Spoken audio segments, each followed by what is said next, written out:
Hello friends, a warm welcome to all of you in my YouTube channel Akhilesh education centre. This is Akhilesh Kumar. आप सभी का स्वागत है हमारे YouTube channel Akhilesh education centre पर। तो दोस्तों, जैसा कि आपको पता है, पिछली क्लास में हम लोग पढ़ चुके थे लास्ट टॉपिक लास्ट चैप्टर का। अर्थात लास्ट में हम लोगों ने क्या पढ़ा था, तो सबसे आखिरी में हमने ये पढ़ा था कि प्रत्यास्थ संघट्य का एक विमीय उदाहरण, और उसी के साथ हमने चैप्टर को भी कंप्लीट किया था। तो आज का जो आपका टॉपिक है वो आप पीछे देख पा रहे होंगे, नाम लिखा है दृढ़ पिंड तथा कणों के निकाय की गति। ये यूनिट का नाम है दृढ़ पिंड तथा कणों के निकाय की गति, और चैप्टर का नाम है द्रव्यमान केंद्र या संहति केंद्र। द्रव्यमान केंद्र या संहति केंद्र। तो इस चैप्टर को भी अच्छे से पढ़िएगा। आसान चैप्टर है, यदि आप समझ जाते हैं तो एकदम से आसान लगेगा, और कोई भी टॉपिक हो यदि आप उसे समझते हैं तो वो आपको आसान ही लगेगा। तो चलिए बिना किसी देरी के हम लोग स्टार्ट करते हैं अपने सेशन की। और एक सूचना, यदि आप लोग चैनल पर नए हैं तो सब्सक्राइब कर लीजिए तथा बेल आइकन को प्रेस कर दीजिए, और वीडियो को क्लास के सभी बच्चों तक शेयर कीजिए ताकि अधिक से अधिक बच्चे इस सेशन को पढ़ सकें। और साथ में नोट्स भी बनाते चलिए। नोट्स आपको प्रोवाइड कर दिए जा रहे हैं डेली के डेली आपके व्हाट्सएप ग्रुप पर। तो इसमें आपको सिर्फ पढ़ना है, एक रफ और पेन ले लीजिए, मेन पॉइंट को नोट करते हुए चलिए। चलिए बिना किसी देरी के शुरुआत करते हैं अपने सेशन। पहले जो आपका टॉपिक है उसका नाम आ जाता है द्रव्यमान केंद्र। यदि आपका चैप्टर है द्रव्यमान केंद्र या द्रव्यमान संहति, तो सबसे पहले हमें पता होना चाहिए कि द्रव्यमान केंद्र क्या होता है। तो इसकी परिभाषा सबसे पहले समझ लीजिए कि द्रव्यमान केंद्र किसी गति करते हुए निकाय में वह बिंदु होता है। किसी गति करते हुए निकाय में यह बिंदु इस प्रकार गति करता है मानो संपूर्ण द्रव्यमान इसी बिंदु पर केंद्रित हो। निकाय का जो संपूर्ण द्रव्यमान होता है वो इसी बिंदु पर केंद्रित हो तथा बाह्य बल भी इसी बिंदु पर आरोपित हो रहा हो, तो इस बिंदु को द्रव्यमान केंद्र कहा जाता है। क्या बोला गया, तो आप समझिए कि किसी गति करते हुए निकाय में यह बिंदु इस प्रकार से गति करता है। समझिए ऐसे, मान लीजिए एक तुला है, एक तुला मतलब तराजू। तो तराजू में आप लोगों ने ये देखा होगा कि ऐसे बना होता है, और यहाँ पर एकदम बीच में एक पॉइंट ऐसे होता है, और यही गति करता रहता है इधर उधर, और इस प्रकार गति करता है मानो कि जो संपूर्ण द्रव्यमान है, इस तरफ का द्रव्यमान और इसके बगल दूसरे तरफ का द्रव्यमान इसी बिंदु पर केंद्रित हो। क्योंकि आपने देखा यहाँ पर द्रव्यमान बढ़ाते ही ये इधर आ जाता है, इधर द्रव्यमान बढ़ाते ही ये इधर आ जाता है। तो आप क्या कहते हैं कि किसी गति करते हुए निकाय में यह बिंदु इस प्रकार से गति करता है कि मानो संपूर्ण द्रव्यमान इसी बिंदु पर केंद्रित हो तथा बाह्य बल भी इसी बिंदु पर आरोपित हो, द्रव्यमान केंद्र कहलाता है। अथवा निकाय का वह बिंदु जिस पर निकाय का संपूर्ण द्रव्यमान केंद्रित होता है, द्रव्यमान केंद्र कहलाता है। तो बताइए, आपके समझ में आया कि निकाय का वह बिंदु जिस पर निकाय का संपूर्ण द्रव्यमान केंद्रित होता है, द्रव्यमान केंद्र कहलाता है। अथवा किसी गति करते हुए निकाय में यह बिंदु इस प्रकार से गति करता है कि मानो पिंड का या निकाय का संपूर्ण द्रव्यमान इसी बिंदु पर केंद्रित हो तथा बाह्य बल भी इसी बिंदु पर आरोपित हो, द्रव्यमान केंद्र कहलाता है। अगली हेडिंग आपकी है, तो बताइए द्रव्यमान केंद्र अच्छे से समझ में आया? तो समझ में आ गया होगा, क्योंकि इसमें समझने लायक आपको बस इतना ही है कि ये जो पूरा का पूरा निकाय है वो इस प्रकार से गति करता है कि मानो इस निकाय का संपूर्ण द्रव्यमान इसी बिंदु पर केंद्रित हो तथा बाहर से जो बाह्य बल आरोपित किया जा रहा है वो भी इसी पर आरोपित हो, द्रव्यमान केंद्र कहलाता है। अगली हेडिंग है आपकी दो कणों के निकाय का द्रव्यमान केंद्र। दो कणों के निकाय का द्रव्यमान केंद्र। दो कणों के निकाय का द्रव्यमान केंद्र। तो देखिए ये क्या होता है, दो कणों के निकाय का द्रव्यमान केंद्र। हम लोग मान लेंगे कि हमारे पास जो दो कण हैं उनके द्रव्यमान m1 व m2 हैं तथा इनके बीच की दूरी क्रमशः r1 व r2 है। तो मानेंगे क्या कि माना दो कण जिनके द्रव्यमान m1 व m2 हैं, यहीं पर लिखते हैं कि माना दो कण जिनके द्रव्यमान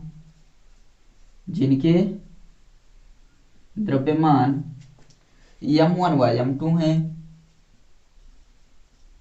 m1 व m2 है तथा इनके बीच की दूरी हम लोग मान लेंगे क्रमशः r1 व r2 है, तथा जिनके सदिश स्थिति, उसी को बोल रहे हैं दूरी को, जिनके सदिश स्थिति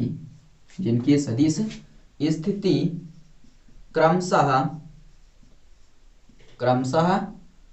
r1 वेक्टर तथा r2 वेक्टर है। जिनके सदिश स्थिति क्रमशः r1 वेक्टर तथा r2 वेक्टर हैं, तब द्रव्यमान केंद्र की स्थिति सदिश, तब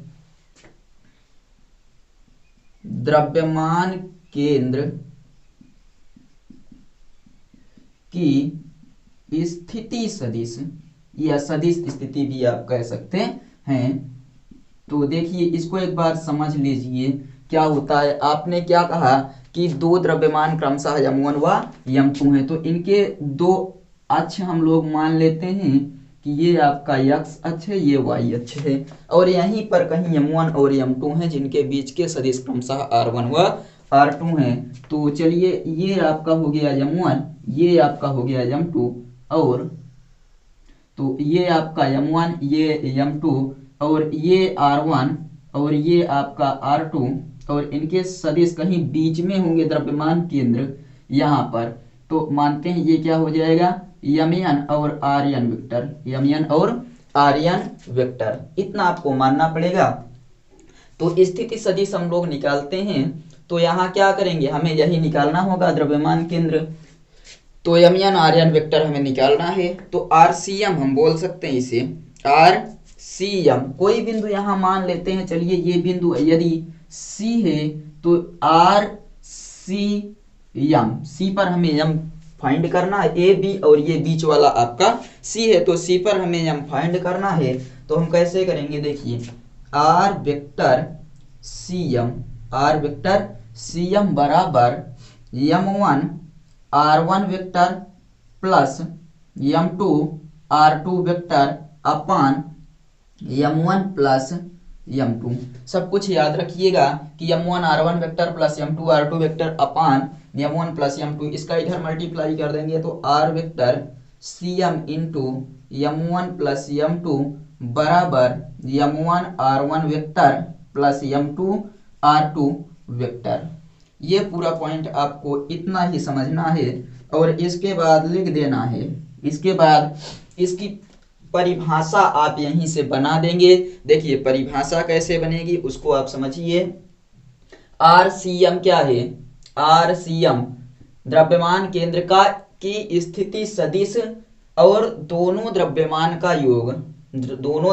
का योग और ये स्थित सदिश है। तो परिभाषा बनाएंगे, अतः संपूर्ण पिंड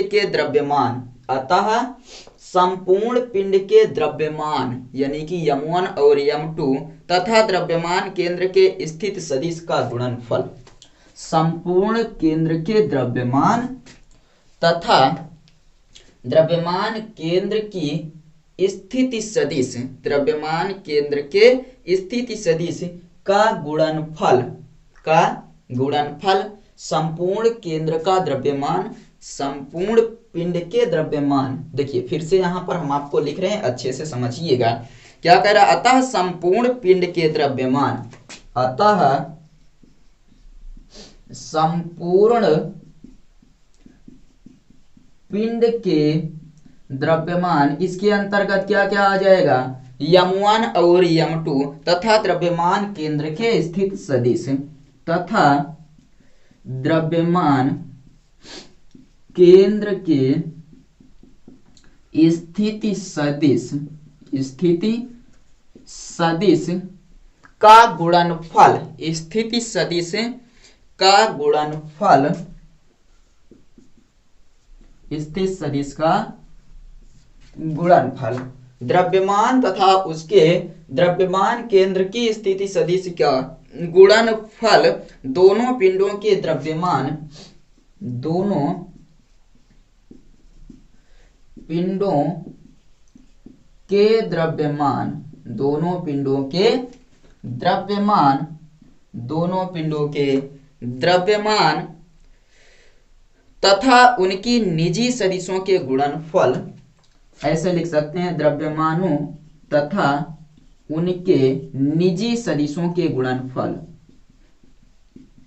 निजी सदिशों के गुणनफल के योग के बराबर होता है, के योग के बराबर होता है। देखिए कैसे, आपको बताया गया कि संपूर्ण पिंड के द्रव्यमान तथा द्रव्यमान केंद्र की स्थिति सदिश का गुणनफल, संपूर्ण केंद्र का द्रव्यमान m1 प्लस m2 तथा द्रव्यमान केंद्र के स्थिति सदिश का गुणनफल RCM, स्थिति सदिश ये है, इन दोनों का गुणनफल बराबर होता है दोनों पिंडों के द्रव्यमानों तथा उनके निजी सदिशों के गुणनफल के योग के बराबर होता है, निजी सदिशों के गुणनफल के योग के बराबर होता है, यही आपको समझाया गया है।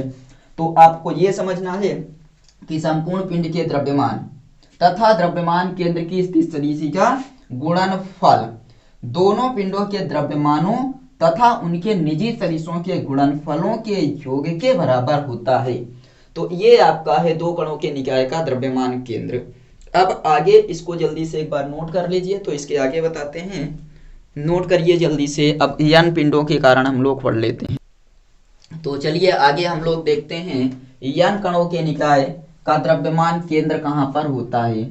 तो n कणों के निकाय का द्रव्यमान केंद्र, माना किसी निकाय में या किसी पिंड में n कण है, n कण हैं और जिनके द्रव्यमान क्रमशः m1 m2 और mn है तथा जिनके सदिश स्थित सदिश क्रमशः r1 r2 और r3 या rn, m1 rn vector, m2 r2 vector, और इसी प्रकार मान लीजिए n है तो mn rn वेक्टर, यहाँ मानते हैं कोई बिंदु C है, तो इसी पर हमें क्या करना है, इसी पर हमें ज्ञात करना है r वेक्टर CM, यानी कि द्रव्यमान केंद्र की संहति या फिर C बिंदु पर द्रव्यमान केंद्र ज्ञात करना है।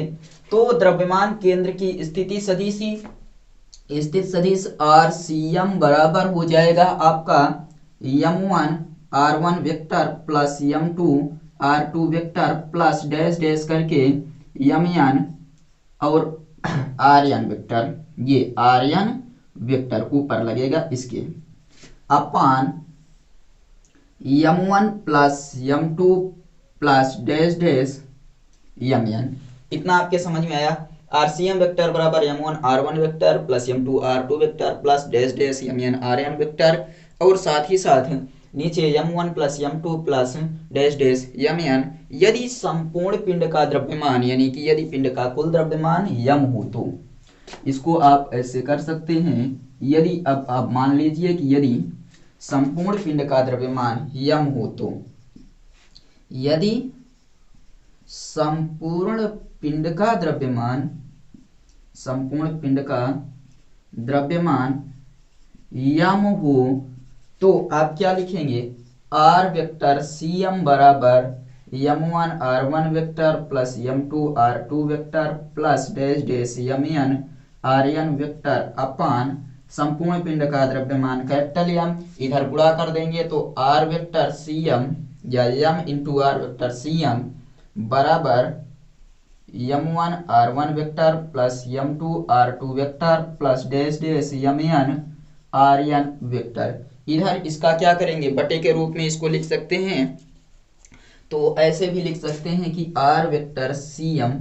बराबर 1/m और यहाँ m1 r1 vector plus m2 r2 vector plus dash dash mn rn vector. तो नीचे आपको दिखाई दे रहा होगा कि RCM बराबर, r वेक्टर CM बराबर आपका कितना आ गया, 1/m और साथ में m1 r1 vector plus m2 r2 vector plus mn rn vector हो गया।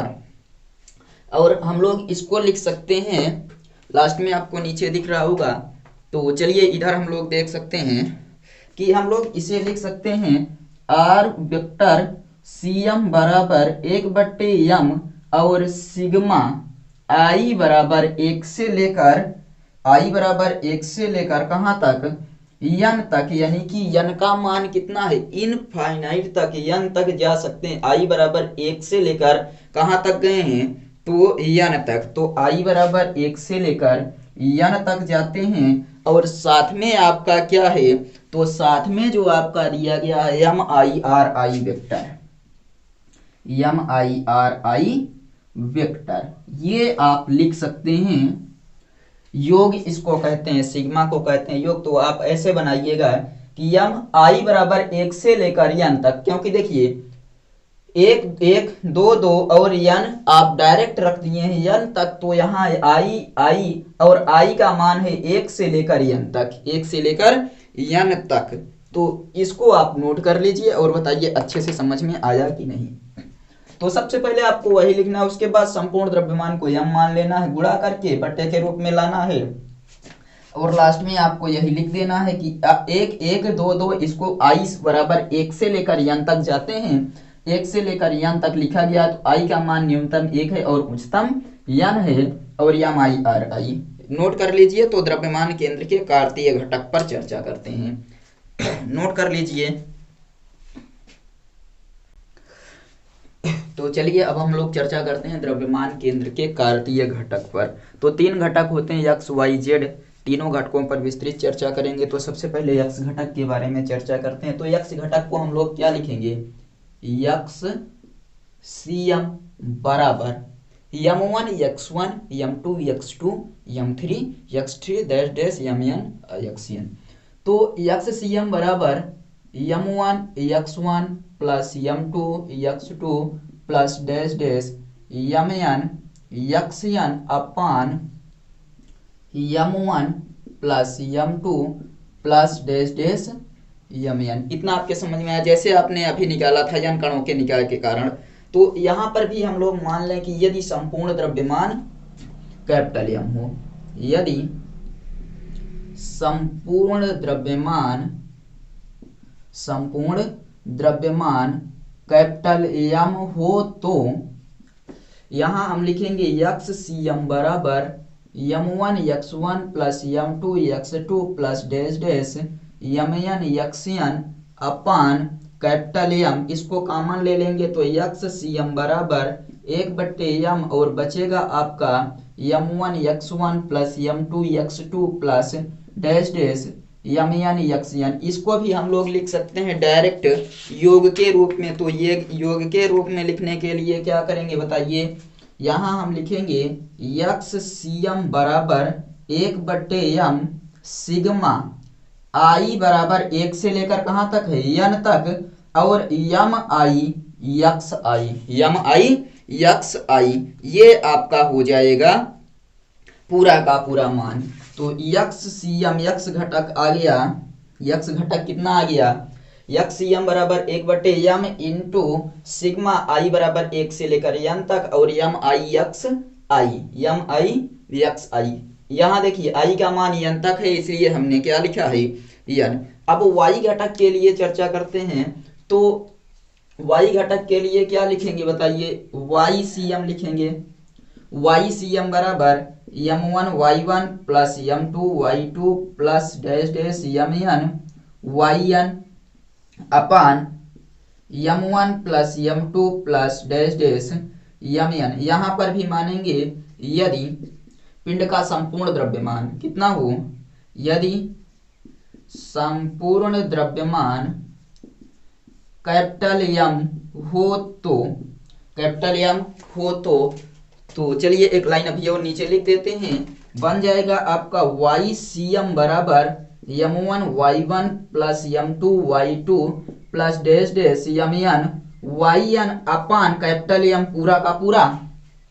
अब यहाँ इसके आगे आप लिख सकते हैं y cm बराबर 1/m और m1 y1 plus m2 y2 plus dash dash mn yn सदिश के रूप में, या फिर इसको हम लोग पूरा योग के रूप में लिखते हैं तो YCM बराबर 1/m इंटू यहाँ सिग्मा लगाएंगे, i का मान 1 है और अपर मान n है और mi ये बन जाएगा। y घटक z घटक पर चर्चा करेंगे तो क्या लिखेंगे, यहाँ ऐसे लिखेंगे ZCM बराबर m1 z1 plus m2 z2 plus dash dash mn zn अपान m1 plus m2 plus dash dash mn और ZCM बराबर यहाँ मान लें यदि संपूर्ण द्रव्यमान कैपिटल M हो तो, संपूर्ण द्रव्यमान कैपिटल M हो तो आप m1 z1 plus m2 z2 plus dash dash mn zn अपान कैपिटल M तो कॉमन ले लेते हैं, ZCM बराबर 1/m into m1 z1 plus m2 z2 plus dash dash mn zn और इसको योग के रूप में या सदिश के रूप में हम लोग ZCM बराबर 1/m और सिग्मा लगाएंगे, i का मान 1 है, अपर मान n है और mi ये आपका हो जाएगा z घटक। तो x घटक, y घटक और z घटक आपको समझ में आया या नहीं बताइए। कुछ नहीं करना है, बस आपको सबसे पहले उनके घटकों को लिखना है, योग घटक को लिखना है और लिखने के बाद आपको योग के रूप में लिख देना है। बस कैसे, द्रव्यमान केंद्र के कार्तीय घटक XCM निकालना है, x घटक तो m1 x1, y घटक तो m2 y2 y1 और z घटक निकालना है तो आप लिख देंगे, क्या लिखेंगे z घटक में, m1 z1 m2 z2 mn zn m1 m2 zn mz तक और उसके बाद संपूर्ण द्रव्यमान मान लेंगे, कॉमन हटा लेंगे एक तरफ और उसके बाद इसको योग के रूप में लिख देंगे, बस आपका काम खत्म हो जाएगा। तो चलिए इसको जल्दी से नोट कर लीजिए, ये आपको पूरा का पूरा समझा ही दिया गया है।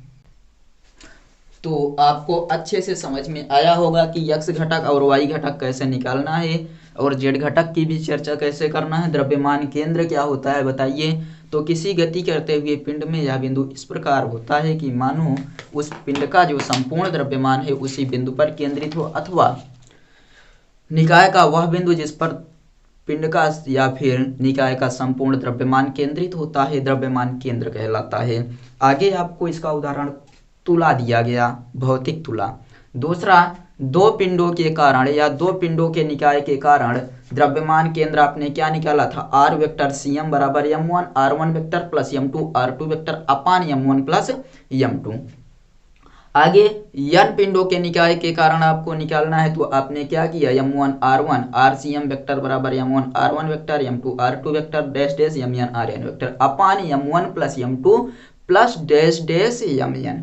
आपने माना संपूर्ण द्रव्यमान m है, उसके बाद कॉमन ले लिया, कॉमन लेने के पश्चात योग के रूप में लिख दिया बस। आगे द्रव्यमान केंद्र के कार्तीय घटक x घटक के लिए आपने XCM बराबर m1 x1 m2 x2 plus dash dash mn xn अपान m1 plus m2 dash dash mn और m1 m2 mn को संपूर्ण द्रव्यमान m मानकर उसको योग के रूप में लिख दिए। y घटक में इसी प्रकार आपने किया कि YCM बराबर m1 y1 plus m2 y2 plus mn yn अपान m1 plus m2 plus dash dash mn और संपूर्ण द्रव्यमान m मानकर इसको भी योग के रूप में आपने लिख दिया।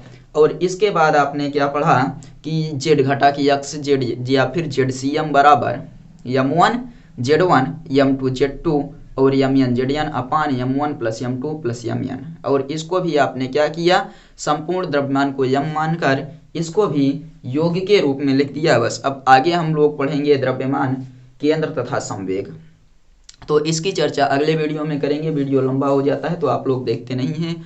चलिए मिलते हैं अगले वीडियो में, तब तक आप लोग अच्छे से पढ़ते रहिए और इसकी नोट्स आपको अभी कुछ देर में प्रोवाइड कर दिए जाएंगे। तो चलिए मिलते हैं अगले वीडियो में, तब तक के लिए बाय।